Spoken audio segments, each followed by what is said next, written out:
Olá, hoje é terça-feira, 22 de novembro de 2022. O grupo de conjuntura está aqui reunido para um podcast, mais um dos seus podcasts, e nós estamos à espera da nova regra fiscal, o que torna muito difícil comentar o futuro da economia sem saber exatamente se o aumento de gastos que vai ser incluído nesse novo pacote, nessa PEC, vai ser de 70 bilhões, 130 ou 198 bilhões. É muito diferente. Se vai ser um aumento de gasto temporário ou permanente, se haverá um plano consistente para corrigir o enorme desajuste fiscal daí decorrente e suas consequências sobre a dívida pública ou não. Então, tudo isso torna muito difícil da gente, hoje, fazer uma avaliação. Vamos ter que fazer isso um pouco mais adiante. O que eu gostaria de comentar nesse momento é que o debate, e aí eu estou me referindo sobretudo ao debate político, né? Sobre essa PEC de transição, partiu, no meu entendimento, de um erro grosseiro de entendimento da questão econômica e associado a ele uma mistificação populista. Vou explicar os dois. Onde é que está o erro? O erro consiste em supor que uma redução do déficit público e, uma, e a contenção da eventual explosão da dívida pública é apenas do interesse dos ricos e da classe média detentora da dívida pública, quando, na verdade, isso é do interesse da nação e principalmente dos pobres. Por quê? Porque o descontrole da dívida pública, o descontrole fiscal, levariam à elevação dos juros, à alta do dólar e, por consequência, a uma retração da economia. Ninguém duvida que quanto mais altos os juros, maior o efeito negativo sobre a economia, sobre o emprego e a renda, e também o aumento da inflação, que estaria associado a uma disparada, uma eventual disparada do dólar, caso as medidas, quer dizer, cheguem a números que hoje a gente não sabe quais serão. Então, não existe essa oposição. É desnecessário, acho que, dizer quem é que paga o pato caso a gente vá ter recessão e inflação maior, né? Quanto o que eu chamei de mistificação populista, a ideia de que um aumento dos gastos com a população não será acompanhado, que o aumento dos gastos com a população não vai ser acompanhado de uma redução dos juros pagos aos detentores da dívida pública. Não é isso. Não está havendo, não é essa oposição. Aliás, nenhuma proposta colocada na mesa, na Câmara, no Congresso, no debate político, nenhuma delas está propondo o não pagamento dos juros. Os juros da dívida pública serão pagos e serão mais poupudos se aumentar a dívida e aumentar a taxa de juros. E isso aí seria a essência do que a gente pode chamar de populismo econômico, quer dizer, você querer dar para todos, né? Dar benesses para todos, mais gastos sociais, mais renda para os ricos, os detentores da dívida pública, etc, etc. A conta não fecha. Em economia, numa economia em que a conta não fecha, a inflação acaba comparecendo para fazer o trabalho sujo, em geral, à custa dos mais pobres. Então, eu estou falando isso em geral, nós não sabemos o que vai ser apresentado, mas eu acho que é importante a gente ter consciência, né? ter um debate mais claro sobre as consequências de diferentes propostas que serão concretizadas no futuro. Esperamos que sejam as melhores, mas, enfim, temos visto aí propostas que nos parecem bastante complicadas. Eu fiz quase que um desabafo aqui, Não, eu vou contemplação. só trocar ideias, vou dizer algumas poucas frases, a gente vai conversando. Eu não vou fazer nenhuma apresentação, porque a gente combinou ser mais informal. Eu acho que tem essa questão que o Francisco colocou, por trás dela tem uma ideia assim, de que o mercado financeiro é uma coisa à parte da economia real, o entendimento de que é um lugar específico de especulação, que favorece banqueiros e não sei o que lá. Quando o mercado financeiro é um conjunto amplíssimo de agentes econômicos, de todo mundo que tem dinheiro aplicado, aplicações financeiras no país, na verdade. Então, ele tem sido extraordinariamente sensível desde 2014, não é de hoje, à percepção sobre a trajetória da dívida pública, se ela é sustentável ou não. A gente tem alternado períodos onde essa questão pesa mais porque há mais incerteza, menor confiança no compromisso fiscal do governo de ocasião, e outros. E sempre que isso acontece, bate exatamente, diretamente, nessas variáveis que o Francisco estava se referindo, juros, câmbio, etc. etc. Juros de câmbio, principalmente, porque são as variáveis que mais afetam o desempenho da economia. Na verdade, vão ter um impacto direto sobre inflação e crescimento. Na verdade, duas variáveis chaves. É irônico pensar que um governo possa se preocupar com o social sem olhar para o que pode acontecer com o crescimento, a inflação. Não faz o menor sentido, simplesmente, porque essa é uma coisa que pode simplesmente engolir, se der muito errado, todos os benefícios sociais que advêm de programas sociais. Então, essa é uma questão chave, tem que ser monitorada, e mais do que isso é o que eu estou destacando, ter presente que é uma variável que sobressai sobre as outras, que influencia o comportamento do mercado financeiro desde que o Brasil entrou no que a gente chama dessa situação fiscal crítica, onde entrou totalmente no radar dos agentes econômicos, dos investidores de dentro e de fora do país, a questão da trajetória da dívida pública no Brasil. Isso não aconteceu também por acaso. Acontece porque o Brasil hoje tem a maior dívida, entre as principais economias emergentes, o Brasil é o país que tem a maior dívida pública do mundo, segundo o FMI, entre os principais. Mais do que com isso, exceção da Venezuela e de Sri Lanka. eu não estou considerando. O Egito está um pouquinho à frente, mas segundo. Mas acho que já não está mais, a gente já e o passou. FMI já disse que no ano que vem o Egito vai estar abaixo do Brasil. Mas eu digo, das principais economias, não há menor. O Brasil é o mais endividado. Não é só que ele tem uma dívida mais alta que os outros, muito mais alta do que a média dos emergentes. O Brasil tem um problema de que tem uma taxa de juros alta e muito superior ao crescimento do PIB, mesmo em condições, vamos chamar assim, normais, quando a economia está em condições favoráveis, que é o quê? Quando a inflação está controlada e a taxa de juros está no que a gente pode chamar de taxa neutra, porque não tem que atuar para desinflacionar a economia, quando o PIB está crescendo, que pode crescer dentro do seu potencial, a diferença entre os dois é enorme, a taxa de crescimento potencial. Então, um país assim tem um viés claro de aumento da dívida pública, a menos que faça uma economia via superávit primário para pagar parte da dívida e amortecer esse crescimento da dívida de forma a alinhar o crescimento da dívida com o crescimento do PIB, ou, idealmente, fazer com que a dívida cresça menos que o PIB, seria reverter a trajetória. Então, essas são questões básicas, e essas variáveis todas muito sensíveis à questão fiscal têm uma relação direta com a atividade econômica. Diria que são o principal indicador antecedente da atividade econômica. O comportamento desses juros e câmbio, então são o principal indicador antecedente para onde vamos, para onde vai a atividade. Eu queria comentar tratar aqui, isso em separado não faz sentido.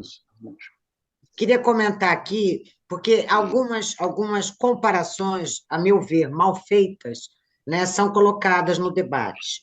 Então, a dívida pública PIB brasileira, segundo o critério do FMI, é 90% do PIB, né, porque inclui lá a carteira de títulos que está na mão do Banco Central. E alguns dizem, mas a dívida pública PIB norte-americana, dos Estados Unidos, é 110% do PIB. Qual o problema, então? Então, algumas diferenças a gente tem que chamar atenção, né? Por que nós nos comparamos com os países emergentes e não com os países centrais? A dívida pública PIB do Japão é mais de 250% do PIB. Por que a gente não consegue chegar lá? Por N razões. Vamos aqui selecionar algumas variáveis que fazem toda a diferença. Primeiro, a taxa de juros, como o Caio já colocou. A nossa taxa de juros, ela faz, já por si só, já joga a dívida pública, PIB, numa trajetória explosiva. Porque, às vezes, eu costumo dizer, olha, é taxa de juros de cheque especial. Então, só isso já faz a maior diferença, né? Uma segunda grande diferença está em que esses países mais desenvolvidos, os Estados Unidos, o Japão, a Inglaterra, né, o euro, são países ou conjunto de países que têm uma moeda de reserva por trás. Então, os fluxos de capitais internacionais, em geral, têm muito interesse em manter as suas riquezas financeiras em moedas de reserva, que são moedas que têm liquidez, são moedas intercambiáveis e são, em geral, portos seguros, importantes. Né? Então, numa aversão global a risco, todo mundo corre para o dólar, independente, e vai para onde? Vai para título público americano. Né? Então, isso também faz muita diferença. Uma terceira grande diferença diz respeito ao nosso orçamento. O nosso orçamento tem 94% de despesas que são obrigatórias e indexadas. Então, isso já mostra um orçamento muito pouco gerenciável, uma política fiscal que ela anda sozinha, porque se 94% da despesa é obrigatória, não há o que discutir. E se 70% dessas despesas estão indexadas ou ao salário mínimo ou ao INPC, é um orçamento que anda sozinho, ele cresce sozinho. Além disso, nosso déficit público está em torno de 4,5% do PIB, é alto, e nós temos ainda déficit primário. Então, a gente tem todos os ingredientes, do ponto de vista fiscal, de um belo desarranjo fiscal. Não é só o indicador de dívida pública PIB e uma simples comparação simplória com países que são países centrais e que têm por trás toda uma institucionalidade e moedas de reserva que fazem toda a diferença. Né? Então, isso é um debate muito comum entre aqueles que defendem que não tem problema nenhum. Ô, Margarida, deixa eu fazer só um parênteses. Quando as pessoas falam isso, não tem problema nenhum, não sei o quê, como se fosse bom ter uma dívida alta. E queria reforçar aqui, que, inclusive do ponto de vista da distribuição de renda, da desigualdade, dívida pública alta é altamente concentrador. Principalmente, óbvio, não se a taxa de juros brasileira fosse zero, se não pagasse nada pela dívida. Não é alta, e tem sido alta sistematicamente. Então, quanto maior a dívida e maior a taxa de juros, maior a parcela da renda nacional que é apropriada pelos detentores da dívida pública, que não são os pobres, obviamente. Né? Então, isso agrava a distribuição de renda, não melhora, como muitos inadvertidamente acabam sendo levados a pensar. Então, só esse parênteses. Então, eu acho que assim a gente tem toda uma preocupação com o social no Brasil, tem que ter. Agora, nós temos uma condição aí de pobreza que vem se arrastando há muitos e muitos anos nesse país. Então, só transferir renda e, ao mesmo tempo, não focar em políticas em determinados segmentos, não garantir educação para essa parcela da população, para que ela chegue em condições no mercado de trabalho equivalentes àqueles que nasceram em condições de renda e de patrimônio melhores, isso é fundamental. A gente também não está vendo essa discussão. E isso era para ter acontecido ontem, porque no Brasil a gente tem aí uma condição de pobreza que vem se arrastando, se arrastando, se arrastando. Né? E, sobretudo, tem que levar em conta que inflação baixa e crescimento mais robustos são, por si só, uma política social tem uma capacidade de melhorar as condições de vida da população muito grande, muito maior que programas sociais específicos, na verdade. Não estou criticando programas sociais de transferência de renda, que o Brasil precisa realmente deles. Agora, a verdadeira política social a longo prazo, a mais importante, é crescer com inflação baixa. Durante muito tempo, de forma sustentada, crescimento robusto. Nada se compara em termos de impacto positivo no bem-estar das pessoas, de melhoria das condições de vida, do que isso. Não há conta que resista ao quanto poderia melhorar as condições de vida com mega transferência de renda, mega Bolsa Família, e comparar isso com crescimento, geração de empregos, aumento da renda per capita, etc. Não há comparação possível. Então, não são coisas excludentes, não sou nem um pouco contra um programa social abrangente, porque o Brasil, de fato, precisa, Agora, tem que saber ponderar as coisas. Se é uma política econômica que dá pouca atenção à inflação e ao crescimento, porque implicitamente é disso que se trata, porque achar que pode endividar o país, um país que está num limiar de um ponto crítico. Quer ver um exemplo de como é que nós estamos num ponto crítico? Se a gente olha para as taxas de juros de mercado, as taxas de juros, em geral, refletem várias coisas, mas a gente tem algumas taxas de juros que elas, de certo modo, isolam a preocupação com a questão de fundamentos, no caso brasileiro, a questão fiscal. Outras taxas refletem não só a preocupação com o fiscal, mas também com a inflação, com o cenário externo. Mas tem algumas taxas. Então, por exemplo, uma coisa que eu olho muito, a Margarida também olha, é o seguinte: as taxas do Tesouro Nacional indexadas à inflação que pagam o juro real, e principalmente as longas, de 10 anos para cima. Por que pegar essas taxas longas? Porque elas tiram o ruído de mais curto prazo dos juros influenciados por variáveis tais como a inflação está alta, tem que reduzir para a meta, ou o cenário externo no momento está assim assado. Se você pega 10 anos à frente, você vai ter taxas que têm muito mais a ver com os fundamentos domésticos e menos com esses ruídos conjunturais, que podem ser a inflação, pode ser o cenário externo. Bom, olhando para as NTN-Bs de 10 anos para cima, de 10, 20, 30 anos, que pagam uma correção pela IPCA mais juro real, o juro real dessas taxas, acima de 10 anos, estão todos acima de 6% de taxa real. A gente só teve isso no Brasil nos últimos anos, num breve período agora da chamada PEC Kamikaze, depois caiu continuou alta, um pouco abaixo de 6, e teve isso no período do governo Dilma, onde a taxa de juros real das NTN-Bs longas, no final do primeiro governo Dilma, início do segundo, estava ali acima de 6%, e mais para fim de 2015 e início de 2016, que foi o ano do impeachment, estava oscilando entre 7% e 7,5%. Só aí, em nenhum outro momento. Por outro lado, quando a gente teve o teto de gastos, compromisso claro com responsabilidade fiscal e tudo mais, a partir de final de 2016, e até as vésperas da pandemia, sabe para quanto caiu essas NTN-Bs longas, de juro real? Caiu para faixa de 3,3, 3,5. Então, vocês estão falando... e por que caiu? Para mostrar como é que a sensibilidade da responsabilidade fiscal, dessas variáveis mais afetadas pela questão fiscal, e essa aí é tipicamente afetada, como é que elas são sensíveis ao compromisso do governo com o controle da dívida pública, com tentar produzir a longo prazo um superávit primário para controlar a dívida, essas questões que parece que são irrelevantes para muitos economistas. Ela reduziu, não é nem um pouco por acaso que a gente tem entrado em 2020, um pouquinho antes da pandemia, com a taxa de juros real das NTN-Bs longas em 3 e pouco por cento ao ano. Então, é completamente...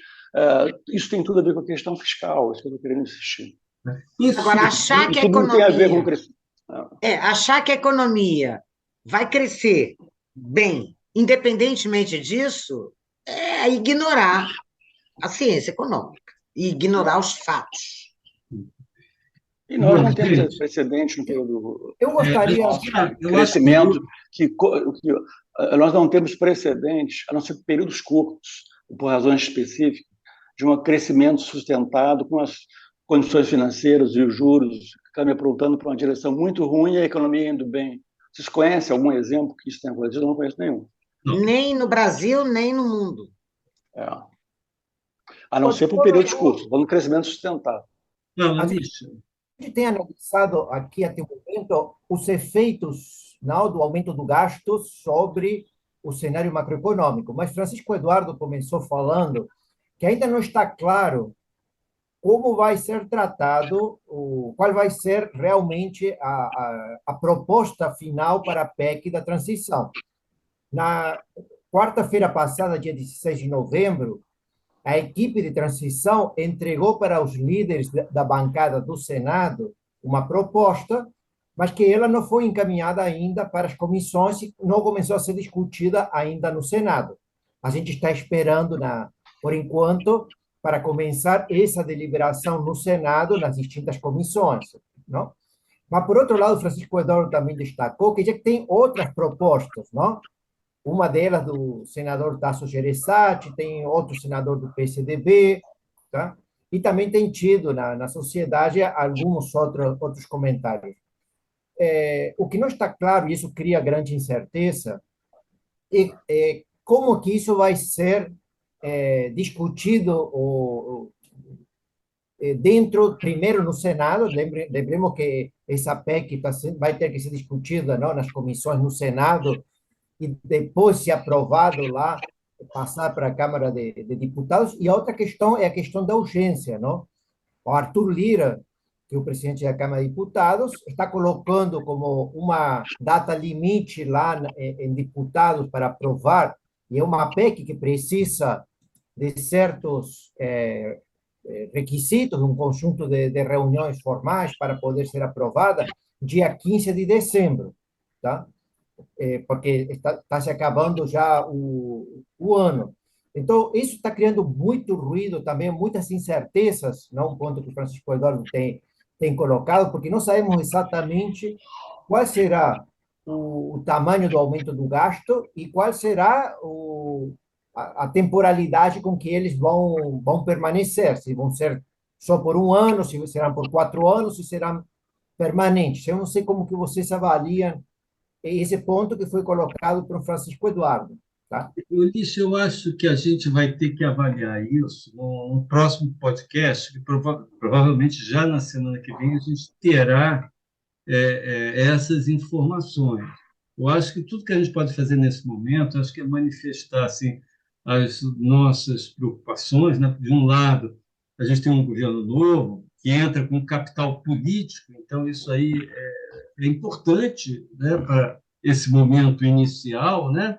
Mas, por outro lado, a gente está vendo no debate que tem ocorrendo várias manifestações que nos pareceram altamente preocupantes. Então, acho que isso aí é mais ou menos o que a gente pode fazer hoje aqui, na ausência dessas de informações mais concretas do que vai ser, manifestar essas preocupações, né? Como foi colocado aqui por cada um de nós, né? E assim que sair a PEC, que a gente tiver dados mais concretos, então fazer uma análise mais objetiva, né, do que a gente pode esperar. Eu acho uma coisa muito importante também, que não vai ser definida logo, infelizmente, é todo o conjunto de regras fiscais, ou a regra fiscal, ou a âncora fiscal, porque aí a gente tem que ter alguma coisa que determine, que limite, né? E que não permita uma política fiscal absolutamente discricionária. Ela tem que ter regras. E aí vamos ver, isso é muito importante, porque é o que vai definir gastos, trajetória de dívida para o resto dos anos que vem por aí. Bom, então hoje ficamos por aqui. Até a próxima terça-feira com mais um podcast do Grupo de Conjuntura. Até lá.